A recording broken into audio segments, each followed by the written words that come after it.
Don't worry, your screen's not wigging out. You're just seeing me in false color. What's false color, you ask? It's a little more than a colorful filter on your footage. In this video, I'll explain what false color is and how I use it on set. Hey, I'm Ben, and in my 10 years working as a director of photography, the one feature that has helped me keep my shots properly exposed is false color. Let's jump into the reasons why. False color assigns a particular color to a corresponding exposure value that your camera sensor is capturing, typically measured in IRE. What's IRE, you ask?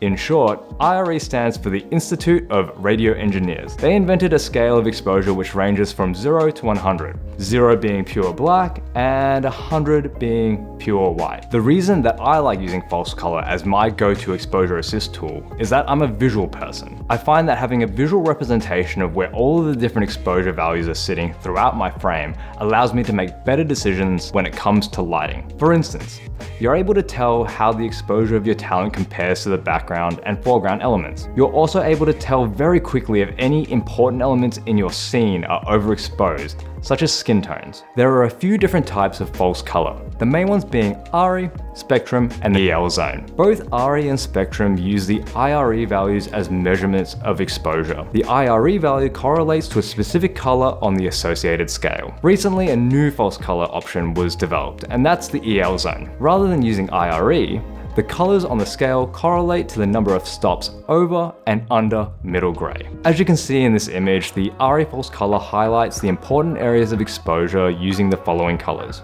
I personally find the ARI false color a little more difficult to read. It can be hard to determine where the different shades of gray values sit on the IRE scale outside of the key points of exposure in your frame. This is why for a long time I preferred the Spectrum mode, as it's easier to determine where you are in terms of exposure, as all IRE values are represented by a color. Since I've used Spectrum false color for a very long time, I'm able to know at a quick glance if I've exposed the talent's skin tones properly and if any elements in the scene are blown out or are too dark. EL Zone takes a different approach to representing exposure values. Developed by cinematographer Ed Lockman ASC, each of the colors correspond to a number of stops over or under middle gray. I've popped a link to Ed Lockman ASC talking about why he developed the system in the description below if you're interested in finding out more. The way that EL Zone gets the correct stops over and under middle gray is by initially calibrating your monitor to the correct color pipeline that your camera uses. On the small HD monitors, you're actually unable to use EL Zone if you don't go through the configuration process. I really like the fact that the measurement of exposure are done in number of stops above and below middle gray. It gives me more accurate information that I can use to relay to my gaffer if I need lighting in a specific part of the frame change. False color is an amazing exposure assist tool. Being able to see where your exposure is sitting within each of the different parts of the frame allows me to make more informed decisions when I'm lighting. It gives me the information that I need to communicate to my lighting team more effectively. False color isn't the only exposure assist tool, but it's definitely one of my favorites. What's your favorite way to judge exposure on your camera?